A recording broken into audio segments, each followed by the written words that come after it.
लोकसभा चुनाव के मद्देनजर बीजेपी यूपी के अंदर मध्य प्रदेश का फॉर्मूला आजमा सकती है।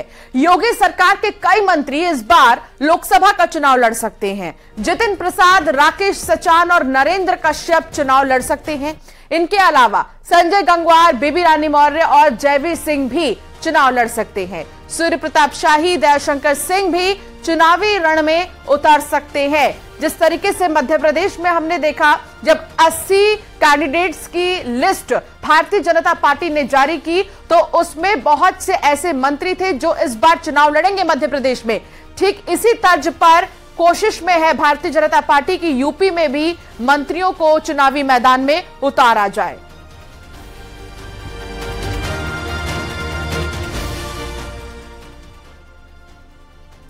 यूपी बीजेपी के बड़े नेताओं की मध्य प्रदेश विधानसभा में ड्यूटी लगाई गई है।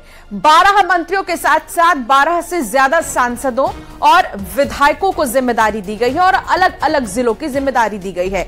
डिप्टी सीएम ब्रजेश पाठक को भोपाल, बेबी रानी मौर्य को ग्वालियर, दयाशंकर सिंह को बालाघाट, दिनेश प्रताप सिंह को रायसेन का जिम्मा सौंपा गया है। वहीं स्वतंत्र देव सिंह को सतना, दयाशंकर मिश्र को दयालु को दतिया, कपिल देव अग्रवाल को दमोह और अनिल राजभर को सिवनी जिले की जिम्मेदारी दी गई है। इसके अलावा मंत्री दिनेश खटीक, योगेंद्र उपाध्याय और विजय लक्ष्मी गौतम को भी अलग अलग जिलों की जिम्मेदारी दी गई है। जेपीएस राठौर को भोपाल संभाग की जिम्मेदारी मिली है, जिसमें 5 जिलों की 25 विधानसभाएं शामिल हैं। सांसद सुब्रत पाठक को सागर, हरीश द्विवेदी को भी जिम्मेदारी दी गई है। बेबी रानी मौर्य के साथ साथ कई और ऐसे नेता हैं जिन्हें मध्य प्रदेश की जिम्मेदारी दी गई है। ये ग्वालियर, विदिशा, ये वो तमाम जिले हैं जिनकी जिम्मेदारी दी गई है।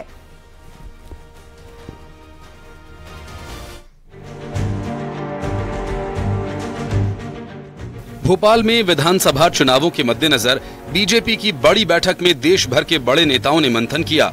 यूपी के डिप्टी सीएम भी इस चर्चा में शामिल हुए। विधानसभा चुनाव को लेकर बैठक में रणनीति बनी। यहाँ के कार्यकर्ता स्वयं में बहुत सक्षम है। यहाँ के नेता, यहाँ के कार्यकर्ताओं ने बहुत काम किया है और ये बीजेपी का गढ़ रहा है कार्यकर्ताओं की सेवाओं का। पूरा भारत ये बात तो इसमें भाजपा में है। उत्तर प्रदेश चले जाओ, दिल्ली चले जाओ, जहाँ जाएंगे आपको बीजेपी का कार्यकर्ता सोने का कार्यकर्ता है। ये कहा जा रहा है कि चुनाव प्रचार में प्रदेश के नेताओं के अलावा बीजेपी के बड़े चेहरे शामिल होंगे।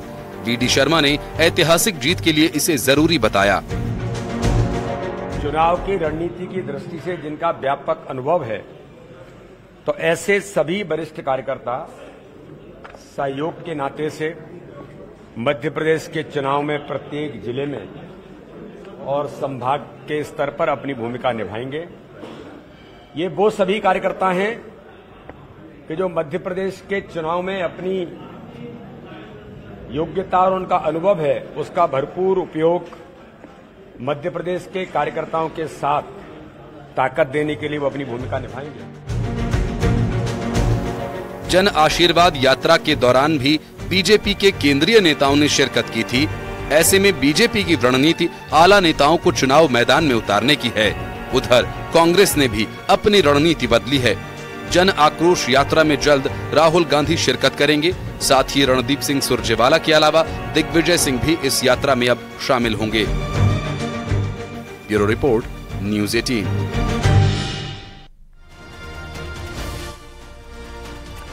बीजेपी के राज्यसभा सांसद दिनेश शर्मा ने कहा कि यूपी में योगी तूफान चल रहा है, जिसमें विपक्ष 2024 में पत्तों की तरह उड़ जाएगा।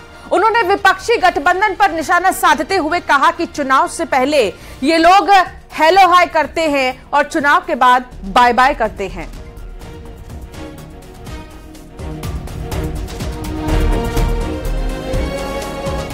आपने भी इंडिया गठबंधन की बात की। उत्तर प्रदेश में अगर ये सब एक साथ शामिल होते हैं तो आपको लगता है कि बीजेपी के लिए कितनी बड़ी चुनौती बन सकते हैं? ये तो शामिल हो चुके हैं, ये हर बार शामिल होते हैं। यूपी में साथ मिलकर लड़ते हैं चुनाव। यूपी का साथ में मिलते हैं, साथ में हाय हाय और बाद में बाय बाय। ये आपस में कांग्रेस और सपा और लोकदल मिलकर लड़े, ये बुरी तरह हारे। उसके बाद इन्होंने कहा कि पहले कहा यूपी के 2 लड़के, फिर उन्होंने कहा कि बुआ और भतीजे, बीएसपी और समाजवादी पार्टी, और पहले से भी ज्यादा बड़े मतों से पराजित हुए। ये सब मिलकर लड़ते हैं और उतनी ही बड़ी लीड उत्तर प्रदेश में जीत की बीजेपी को मिलती है। तो आप मान के चलिए ये घमंडिया नहीं, घमंडिया का और बड़ा रूप आ जाए उत्तर प्रदेश में नहीं, पूरे भारतवर्ष में दाल गलने वाली नहीं है। मोदी लहर जो है, बयार जिसको हवा कहते हैं, पूरे देश में है, और उत्तर प्रदेश में कहें तो योगी तूफान चल रहा है। इटावा जिले के बड़पुरा इलाके की पुलिस ने हथियार तस्कर गैंग के सरगना समेत 3 अपराधियों को गिरफ्तार कर लिया है, जबकि एक आरोपी फरार है। पुलिस उसकी सरगर्मी से तलाश कर रही है। हथियार तस्कर स्कूटी से कहीं जा रहे थे। रास्ते में पुलिस ने जब उनको चेक के लिए रोका तो उनके पास से 3 पिस्टल और 3 कारतूस बरामद किए गए हैं। पुलिस के मुताबिक मध्य प्रदेश के खंडवा से अवैध हथियारों की सप्लाई की जाती थी और हथियार तस्करी गैंग के सरगना रिजवान के खिलाफ इटावा के विभिन्न थानों में रेप आर्म्स एक्ट के कई संगीन मामले दर्ज हैं। यमुना नदी के पुल के पास शाम को चेकिंग चल रही थी। उसी चेकिंग के दौरान जो है एक बड़पुरा पुलिस को, थानाध्यक्ष बेचन सरोज उनकी टीम को एक टिप ऑफ मिलता है कि कुछ असलहे लेकर के मध्य प्रदेश में, चूँकि चुनाव भी चल रहा है या आसन्न है बिल्कुल जो है, तो वहाँ से कुछ लोग यहाँ पर असलहे बेचने के लिए और अपना व्यापार करने के लिए उस परिदृश्य में आए हुए हैं, जिस पर टिप ऑफ के आधार पर एक स्कूटी को चेक किया जाता है। उसके पास जब चेक किया जाता है तो उनके 3 लोग पकड़े जाते हैं। तीनों का नाम रिजवान, डेविड सोनी और शहबाज कोतवाली क्षेत्र जनपद इटावा के रहने वाले हैं।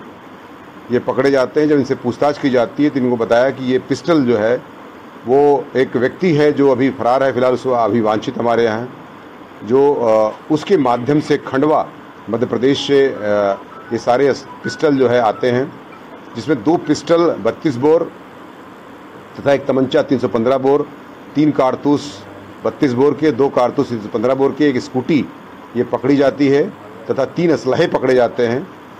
और इस प्रकार से जब इनसे पूछताछ की जाती है तो वो 40 से 45 हज़ार रुपये में ये असलहे यहाँ पर ला करके बेचते हैं और उससे लेते हैं, और लेने के बाद जो है 60 से 70 हज़ार रुपये में ये विभिन्न लोगों को बेचते हैं, जैसा उनका डीलिंग करने वाला जैसा मिलता है।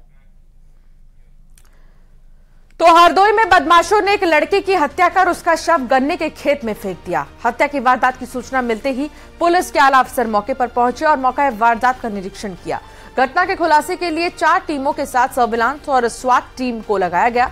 रोज की तरह वो पढ़ने के लिए निकला था और जब देर शाम तक घर नहीं आया तो उसकी तलाश की गई। बाद में उसका शव गन्ने के खेत में पाया गया। उसके सिर के पिछले हिस्से पर चोट के निशान थे। मृतक के पिता की शिकायत पर अज्ञात के खिलाफ केस दर्ज किया गया है। क्षेत्र मजिला में गांव है नई बस्ती, जो पारा का मजरा लगता है। यहाँ पे एक शहाबुद्दीन नामक व्यक्ति के गन्ने के खेत के पास एक युवक जो करीब 15 वर्ष का था, नाम उनका मुकेश पुत्र राम बच्चन था। ये नई बस्ती के रहने वाले थे। इनका शव पड़ा मिला।